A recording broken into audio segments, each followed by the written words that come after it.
Hey everyone, welcome to a new episode of Code and Pixel podcast. We'll be talking about game design and career development. I'm joined by my co-host Kelly and today's guest, Kat. How y'all doing today? Good, Yeah, good. I'm doing Nice good. to be here. Cool. Um, yeah, it's rainy in New York, and I was actually Oh, outside, so I got caught in the rain. But it was not no. that bad. Oh, It's okay. It's okay. Because sometimes something about like the rain is like so peaceful. So I was Yeah. just kind of skipping a little bit, but not Oh. too much. Were you wearing But sandals? no, I was not. Oh. Oh no. Okay, I gotta That say, was pro tip, sandals in the rain, just life-changing experience. You gotta do it one time. I've seen that a lot where I visit like islands where people just wear sandals and it rains Yeah. and they're just like They're just vibing. they just keep on walking. I was like, you know Yeah. what? No wet I need to be like socks. that. Yeah. Join the no wet sock crew. I'm I'm just Oh my. excited it's finally spooky season or spoopy season if Ooh. you're into that. Ooh. Oh. Spoopy season is my favorite. I feel like I need like the like dancing skeleton Spooky meme. Yeah, skeletons, yeah. yeah, yeah. That's a vibe. It's happening. I've started to see like caution tape for fun and like creepy. I saw a raccoon the other day. That was creepy. That wasn't like intentional, but it was just like hanging out on the street, kind of like stuck in some corner. Like, oh no, what did I do? But that to me was the start of spooky season. Wait, is this New York? Yeah. It's, Oh my the god. raccoon Okay. was just straight up hanging out in Bushwick. Like it was just there. Like it was just hiding behind a gate that I guess it thought that like if it jumped over the gate that like there would be like, some kind of private space, and then it turns out that the other side of the gate is just a gate. And so it was like, "Oh no. I am trapped. It is very bright. Everyone can see me." And it was just there like, "Oh god, what if I turn away? Will people stop looking at me?" It was great. Oh my god. Only in New York where you'll find that. Kat, thanks for joining us on this episode. How about you tell us a little bit about yourself and your current role and what you do? Yeah, so I am currently a director of product design or the director of product design at a venture studio that is called All Turtles. It's fully remote. Folks are from all over the world. It's really fun. I joined in June of 2022, so this year. And yeah, before that, I was a product designer working at Asana. I've been working in design at this point for, I guess, like 12 years over that amount, which is like kind of wild. And then in my Wow. spare time, I also make video games. I also run a conference that is centered around game development and specifically highlights creators of color who are also from across the world. So lots of fun international community building, whether it's at my day job or it's part of the Game Devs of Color Expo. That's awesome. I love that you have this blend of product design and game development. Can you walk us through like how you got to this point and maybe some of you mentioned a few of your roles, but maybe like how you got started and how you ended up where you are today? Yeah, so I've always been like really interested in like both like basically any intersection of arts and technology. I've always wanted to like be in that space. And so when I was a kid, like I actually started out by making dress up dolls. Like I would hand code dress up dolls and like make all the pixel art for them. And then I had to make my own portfolio for those dress up dolls. And so literally from the beginning it was always like making games and like making like other digital experiences like websites. And then by the time I got into like later years in high school, I was like, oh, I'm going to be a graphic designer. And I went to college for that actually. Came out of that like, oh, okay. So like magazines and like books, that kind of stuff, not at the cutting edge really. Technology is totally where it's at. And so I decided to go into like digital design. Smartphones came out, all those kinds of cool things. And I figured, that was probably going to be a really fun ride. once I was out of college, I became an interface designer. That was like my first real position. And around that time, I think it was, or actually, while I was in college, I guess, the later years in college, I actually found out that I could support some of my friends who were trying to learn how to make their own games, and I could be an artist for those games. So, kind of again, like doing these two things in parallel. So by the time I actually got into that first job as an interface designer, I had already contributed to some of my friends' projects, and I learned enough by around like 2013 or so to start actually making my own video games. So I kind of like mooched information from these folks. And they, of course, benefited a lot by, having some art. And I started, going to like game jams and things like that, really working on these games as like a kind of hobby or like a set of side projects. And at the same time, I learned what product design was, started digging much deeper into that. My first product design job was at NASDAQ, worked there for I think a year, went to a tiny startup that does not exist anymore, rest in peace, and then went over to SoundCloud for a couple of years, worked at Etsy for another 3 and change years, and then I joined Asana in 2020. And now I have my most recent position. So a lot of these things have been happening in parallel. And for me, games are really a fun way to explore and use my product design, user experience design skills in a very different way than, I don't have to think about like KPIs and things like that. It's really just like, what's the most wacky thing I can get somebody to do? Or, like what's a way that I can get somebody to think about an alternate world that we don't have right now? Like that kind of fun stuff. That's Cool. awesome. Yeah, that I was just gonna ask, like, what type of game engines have you used and what you build games in? I thought that was really cool. Yeah, I've tried a variety of game engines. So, one of the ones that a lot of my friends were using when I was in college in those initial years was Construct, I think it's called. I don't know if it's, I think Construct is like the noun, so I'm going to assume that it's pronounced Construct. And I think they're at number 3 now. So, it's like a prototyping tool, essentially, that you can use to actually make full games. And so I was using that initially because it's very drag and drop, and I really appreciated that. And then at some point, my friends and I were like, oh, like Construct is really cool, but we want to actually like hand code some things, and it's kind of limiting in that way. And so I also tried out Unity, and I used that for a pretty long while. I actually, when I was in grad school, I took a whole class on like prototyping games in Unity, and I think it's like a very solid tool, especially if you're working in 3D. There is 2D support. It is fine. I like 2D a lot better. Like I like making my own art, and I mostly work in 2D because I did not go to school for anything related to 3D.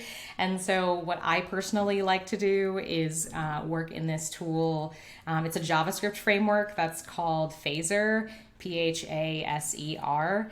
And it's pretty much all programming, and it works with Canvas. So it's, very friendly to folks who want to move from front end or experiment.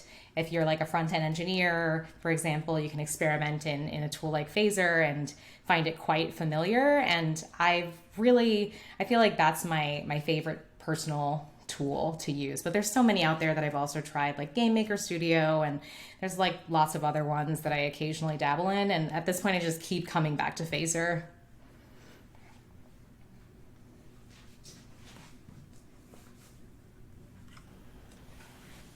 That's cool. Yeah, I think that's I've been trying to get into gaming, but also I don't want to have to learn a different tool. And I know there's a lot of like browser games that are like super popular now. And I think it's also accessible, so something to kind of get into. So I'll definitely like dive into that. Yes. And so I have no excuse also. So Exactly. That's my favorite thing to tell folks is like, if you are a person who programs in JavaScript already, this is the gateway to game development, just using Phaser. It's like, it's straight up just the stuff you're already doing, and you have no excuse anymore. I like that. That's a quote of the episode. No excuse if you know No JavaScript. excuse. Yeah. Um, yeah, I would love to get into like more like the career side of things. I know you're at All Turtles right now, and this is your first time in a like full time management role. Um, what was the reason for making the switch from IC to management? Yeah, gosh. So I like initially dabbled with management like 6 years ago, I think, during my time at SoundCloud. I was a senior product designer and I took on a couple of interns, literally two interns for 6 months, and it was very intense. And I think that, at the time, like companies that are around 200 people, you kind of like figure things out some of the time, like there isn't always a lot of support that's built in yet. And so it was really challenging. And I just didn't feel super empowered because I was essentially a middle manager. And I think from that experience, I realized like, okay, I don't know if I'm ready quite yet to like do this full time. It's like really hard. I will also say that I was like fully a player coach where I was like, supposed to deliver a full workload and also teach people how to literally be employees, like people who have never had jobs before. So that is a huge ask. And I figured, like let me come back essentially when I feel like I have the mental fortitude to really like be able to help junior people and even like manage people who are mid or senior level. Like I just really didn't feel fully equipped in a lot of different ways, from training to like life experience to like just workload and boundary setting. Over the years that came after that, I built up a lot more of those skills. I did things like run employee resource groups with other folks, and some of those employee resource groups, one of them was like 100 and change people, and I had to do that for a whole year, like just managing communications for these people. And wonderful group of humans, but like stuff happens sometimes and it gets pretty intense. And so I really felt like from experiences like that, from getting training, like leadership training, reading lots of books, and also even from getting to hire and manage contractors for the Game Devs of Color Expo, like all of that together got me to a point where I realized like, oh, actually, like I feel like I'm kind of ready to do this. And at some point, it became clear to me that I was more interested in like, oh, this org design is creating systemic issues. And like, I see those and I do not have a way to actually contribute to fixing these because all I can really do is point them out, make a proposal, and hope that the actual leaders agree to my proposal. And when that started happening, I was like, okay, I think it's time. Like I just find this stuff more interesting, and I'm kind of tired of Figma. Like I literally got tired of making Figma specs at some point. I was just like, I'm done. So when I started experiencing all of that, I was like, okay, like fine. Like I think that I need to try this out. And it was around that time that somebody just reached out to me from All Turtles and said, hey, would you be interested in this role? And I was like, oh, I mean, that sounds cool, because one of my other concerns with management had been like, when you are a manager at a large company with hundreds or thousands of people, your impact is pretty tiny, or it can feel tiny, even though you are, making an impact on people's day-to-day lives. Like the amount of change that you can make just feels pretty small. And what I really like about All Turtles is that they're around 50 people. And that means that I can, if folks are having a challenge, if it's like, oh, the competency matrix isn't very clear, cool, I'll go look at that and I'll talk to HR and we'll work on it. Like I can just make all kinds of changes and like feel very empowered to have a pretty big impact on folks day to day, and also the system at All Turtles in general. So it just felt like the right combination of factors and qualities for me to actually give it a go. And I felt like I would be more set up for success than at larger companies where, like, if you don't like something, you end up in situations where you might have to like compromise your values a little bit more, or just like straight up feel bad. I don't know. I have a lot of empathy for people at large companies, I think, at this point. But yeah, I figured now's the right time. This is the right place. And I think that that's moving forward, maybe. I don't know. I'll see how it goes, but that's kind of how I'm thinking about management is, I want to make sure that I'm managing people at a place where I feel like I can do my best job and that I'm not going to have to compromise my values, cuz like I have a lot of opinions about doing management well.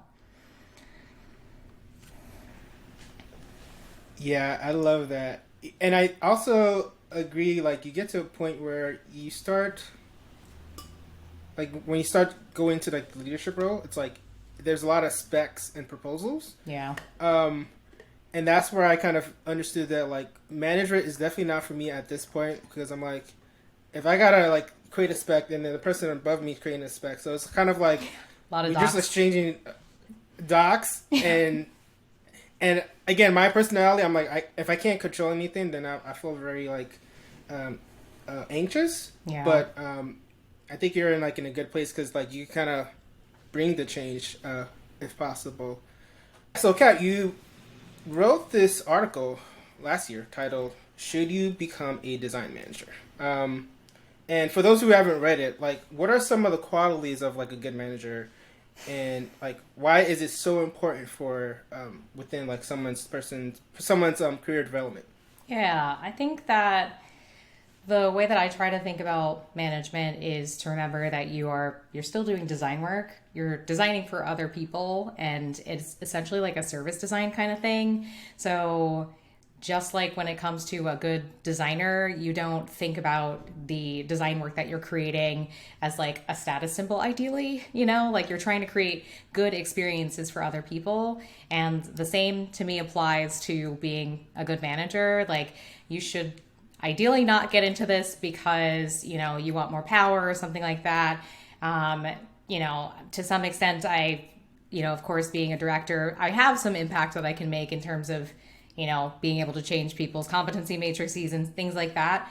But yeah, you can't, the expectations are kind of all over the place. Like you just don't know what you're actually going to be able to make an impact on. And, you're always going to have conversations with HR and things like that. So to some level, you're going to feel some kind of like disempowerment. And so it's really important as a manager I would recommend to just understand that there will be things that you cannot change and there will be things that are, things that you can influence, but it's going to be a challenge and you have to be ready for that. And you're certainly not going to be able to come in and like be a draconian, whatever. You're probably going to have to not touch design work in the traditional sense anymore. Like you'll get to give feedback on people's work. But, if you're looking to be like a staff or a lead designer, don't be a manager. You really, you need to be focused on how to empower other people. So I really think it comes down to, centering, the folks that you're creating these environments for, figuring out like, how can I be their advocate? How can I coach folks and like really grow them into amazing people? And that's the kind of thinking and the kind of effort and energy that is going to make you a good manager. I will say that, of course, it kind of depends also on the system that you're managing within, because every system, as I was kind of alluding to before, has certain things that people are rewarded more for versus others.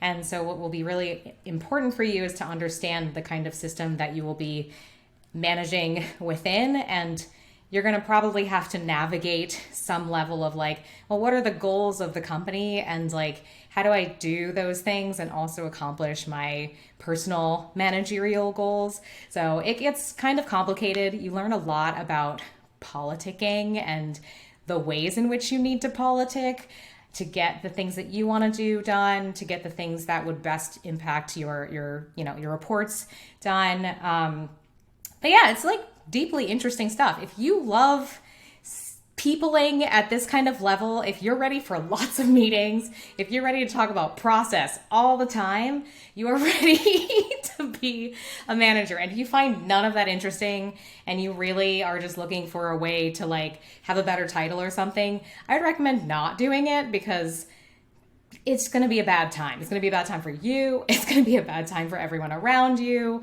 Like, go be a lead designer or something, because managing really is about like community building, but for like a group of cool designers. Yeah, no bad vibes allowed. Yeah, no bad vibes, all good vibes. All good vibes. So who or what has made a positive impact in your career? Oh gosh, there's so many people. All right. Wow, wow, wow, wow, wow. Um, gosh, the first person that came to my mind is the person who originally encouraged me to try management. Her name is Prathna Johnson. We work together at SoundCloud. She's at Atlassian now. And she's just great. Like, she really challenged me. And I feel like she's one of the few folks who I've been managed by who, like, did this thing where she didn't just like see what I was saying that I wanted to try doing. She really like pushed me and like saw the different interests that I had and like nudged me and said, "Oh, these could combine well into this other, kind of job. Have you thought about that?" And I think that's really rare and really special, and that's something that I try to embody in my work. Laura Hogan, also an amazing person and just so inspiring in so many ways. And a lot of times I just borrow the things that she has written. And I try my best to like, do things that I think that she would recommend to do as a manager. Gosh, there's like so many people. I've read so many books also in my journey personally to figuring out if I wanted to be a manager versus an IC, like The Making of a Manager, for example. I recently dug into The Manager's Path more. There's so many books out there at this point, which is amazing because I feel like several years ago they did not exist, and it was pretty challenging. But yeah, I would say those are the two people that I really feel like have always been my like manager idols are definitely Prathna and Lara.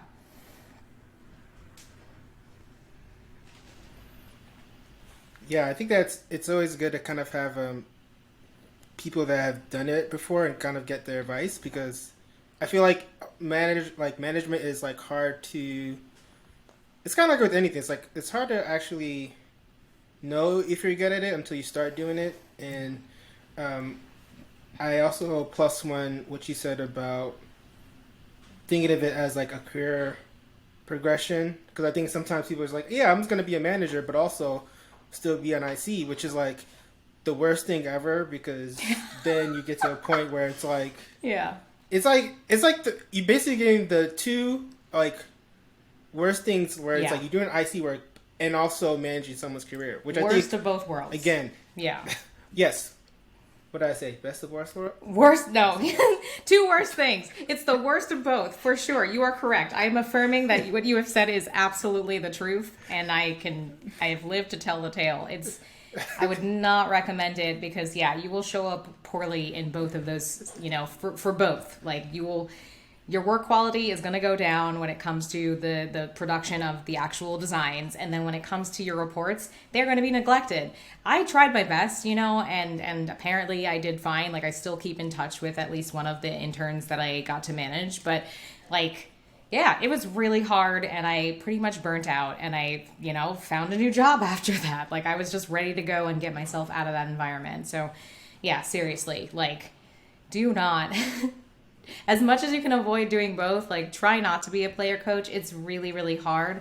And if you do it, try to see if there's an end date to that setup because if there isn't, like if it just goes on, it's just unsustainable. Like you cannot keep going on like that forever. Yeah, and I would say like the choices between like meetings or doing the actual craft. Like when you try to do Yeah. both, like Yeah. and also like I know managers have like 10 meetings per day, which is like one of the reasons why Oh I yeah. couldn't do it because I was I can't talk to people that long. It's pretty Personally, intense. so. Yeah. I will say that it's easier if you work at a company that's like very asynchronous and remote. Like I honestly today, for example, I had like 4 hours of focus time and that's like pretty standard for me. I know. It's like hilarious because, when I worked at Asana, I was a staff designer and like literally almost every day in the afternoon, I had so many meetings. And it was intense. And that's because the culture is very synchronous. And so you have to have all these, synchronous workshops and conversations. But if you work at a place where it's like I'm going to write this doc. I'm going to send out this fig jam and have a bunch of people fill things out before we actually meet. Like, you can cut that down some. But yeah, I have to one-to-one with a lot of people still, even with the change in culture. Gotcha. Yeah, and I think that's a good best practice is like async by default because I think it's like it saves time, but also like some people need time to process and like really digest like a solution before like Yeah. giving their feedback, and I think that's kind of like a good way to kind of be more accessible too. So Yeah. cool. Let's make a transition to game design. We talked about game design before, Yeah. and I'm just wondering, because when I first thought about game design, I thought about more of like the graphic side of things. But I feel like being able to like design and code can help you like improve the process. Yeah. I'm wondering like does those two like skills make it easier for you to kind of like implement and build games? Oh yeah, like I'm really happy that I can make games with almost no support, although I'm not a super good musician and you need sound. Like sound is an art and one day I may attempt to figure that out. Like I open tabs sometimes and look up continuing education musical studies, trying to figure out like maybe I can do like Ableton Live or something. But for the most part, I'm able to be pretty autonomous when it comes to game development, and that's great because I can build a prototype without trying to find funding or anything like that. A lot of my projects are self-funded. I have gotten some smaller grants, but it's hard out there unless you're willing to like do the work of pitching. And often to pitch, you need to have a prototype. Sometimes you need a successful Kickstarter. It's kind of like a weird like Ouroboros like chicken egg situation where it's like kind of challenging. So I personally love being able to, to do the work manually. I really empathize with engineers also. And I feel like as product design has shifted away from, having a lot of designers code, for me also game development has been a way to keep those skills active because I'm still using JavaScript. And, I've had to learn like, oh, people use let now instead of there, and like all these things that I probably would not have, actually had to think about if I weren't still programming in JavaScript. So I think on both, in both ways, like programming games really makes me independent as a creator, but then at the same time, it also keeps me, up to date and like relevant when it comes to how JavaScript is changing. Like things are changing so much. Technology moves so fast. And it's just been a lot of fun to like explore that and have a space to experiment. Cool. Yeah, I love the idea of like being able to like be a one person crew of like being able to take it from idea to actual implementation, which I think is cool.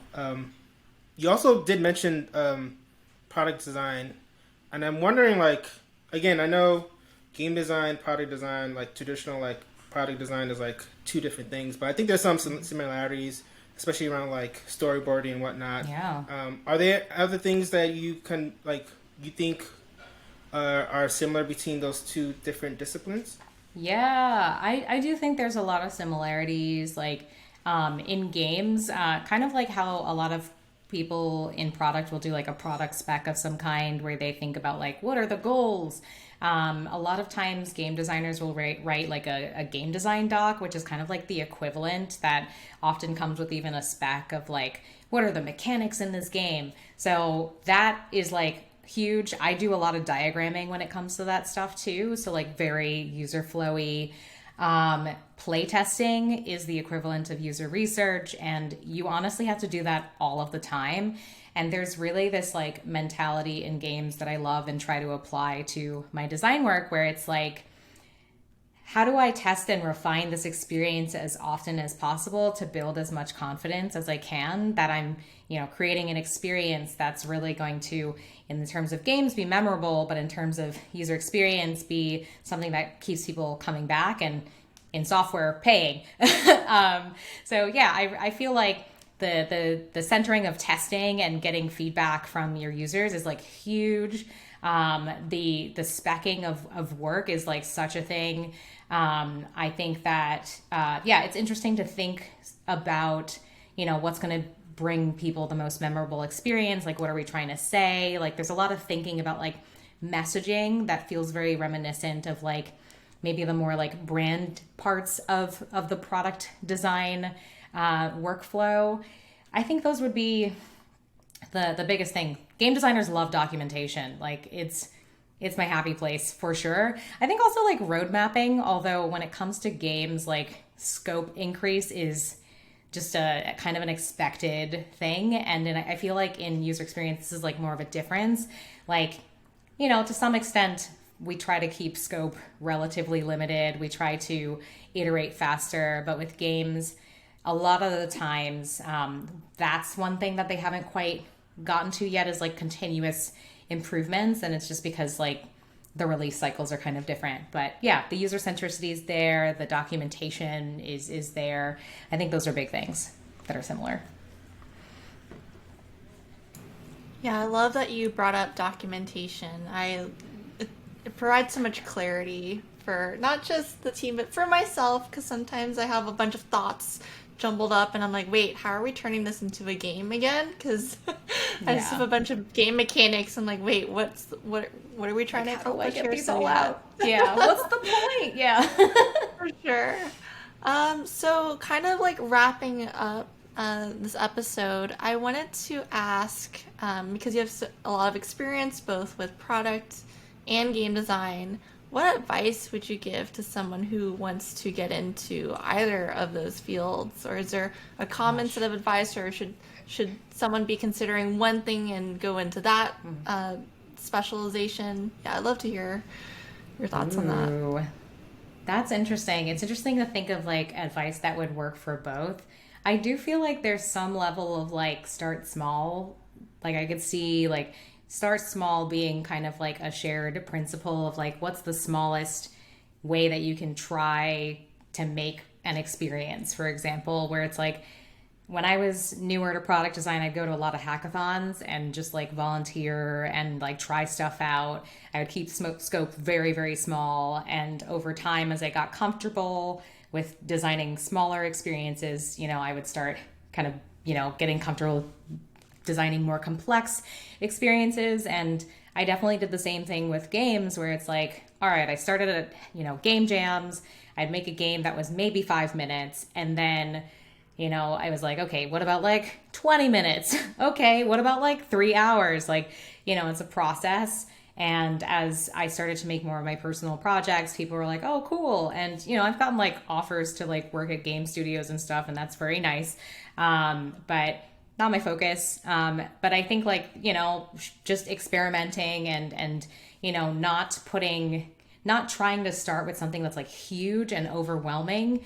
I see a lot of people make that mistake where, they're like, I'm going to design an app. And it's like, okay, your app is like a giant, like complicated financial product. And that's way harder than like prototyping like a to-do list or something, like start with the to-do list, get to the fintech product later.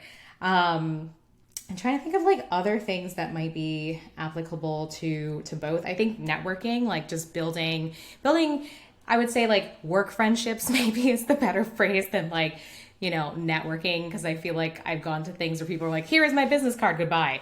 But yeah, I think like, when it comes to games, like it's all about who you know and like, how you've actually connected with those folks, and like, do you remember who those folks are? Do you follow up with those folks and like continuously reach out to have conversations? And like, it's about building a community essentially of people that, are interested in things that sound relevant to you or might inspire you. And I think that's true for folks who are getting started in design as well. Like, Adekule and I have been like just chatting about design stuff for a very long time.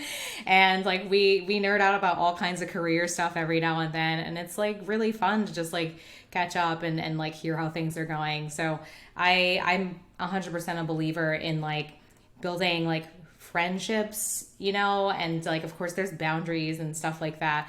But yeah, like, how can you find people who are interesting and are doing things that you think are cool? And like, what are things that you can do to inspire each other? I think that's very true, especially for games.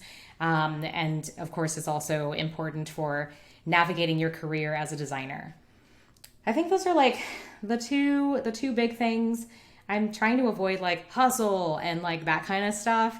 But of course, if you want to suffer and struggle for some money, like you may get some benefits. Yeah, I think like the only other things I might think about are like schools and like how you learn your craft. And I think to that end, it's like, are you a better learner in a structured environment or are you not? Like, I think that stuff, you can find lots of things on the internet about what would be the best approach. But I would say that maybe one thing I'll note is just to beware and to really do your due diligence when it comes to deciding what kind of educational platform you're going to use, because there are lots of schools about UX design out there, and some of them are better than others. And then DeVry exists. Like, there's all these like Full Sail Academy. Like, I have friends who went to Full Sail. They did not get a job after that, and it's pretty rough. So like, really do your research and make sure that you're investing your time in something that's going to ultimately invest time and give you the result that you're looking for. Wow, that was good. That was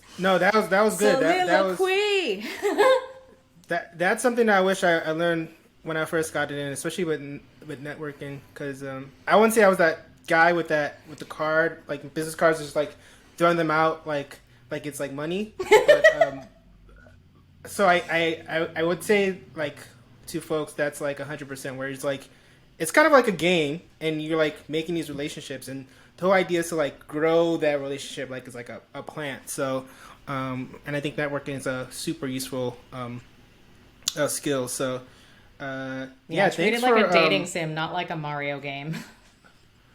Oh, deep. Actually, that's deep. Wow, I'm speechless, Kat. But yeah, just to kind of for folks to like, if they want to like follow you more, how can they find you? Oh, yeah. Well, they can go to my website, cattsmall.com. I have 2 T's in my name, and my name starts with a C, like a cat, but with an extra T. Cattsmall.com. I have like a newsletter that I write occasionally that you can sign up for on that website. I do not have Twitter anymore because the whole Elon Musk thing just got me feeling really spicy, and I just let that one go. But I do also have LinkedIn, and you can find me there with my name, and you can hit the follow button because that's what you do on LinkedIn. And those are like the 2 best ways to find me. I'm also like, I have my own Mastodon server. It goes down sometimes, but if it happens to be up, I'm at cat.wtf, which says a lot about the content that I post there. Is like whatever I want whenever it's up. And I think those are pretty much the best places that you're going to find me on the internet these days. Gotcha. That's cool. Yeah, I was trying to look for you in Twitter, and I was like, wait. Nope. No more. Had to let it go. I ain't mad at it. Yeah, had to do it. Like... I rage quit. I literally could not do it anymore. Yeah. But I think that's I thought about that a couple of times, but yeah, thanks again, Kat, for helping us being a good guest, and Yay! Thanks for the listeners for listening, taking the time to like listen to our podcast. For any updates, codepixels.fm. We have Twitter. We have LinkedIn. No, we don't have time to get on LinkedIn. But do not follow us on LinkedIn because we're not there. Right? Like, it's a spam account if there is somebody there. That's the wrong one. No, but I was like, you probably made it if you have a Twitter account, because usually the big podcasts have like Twitter accounts, and they have like a group of like 20 people working on it. So that's the dream. I like to shoot for the stars. So heck yeah. Cool. Well, have a good one, y'all.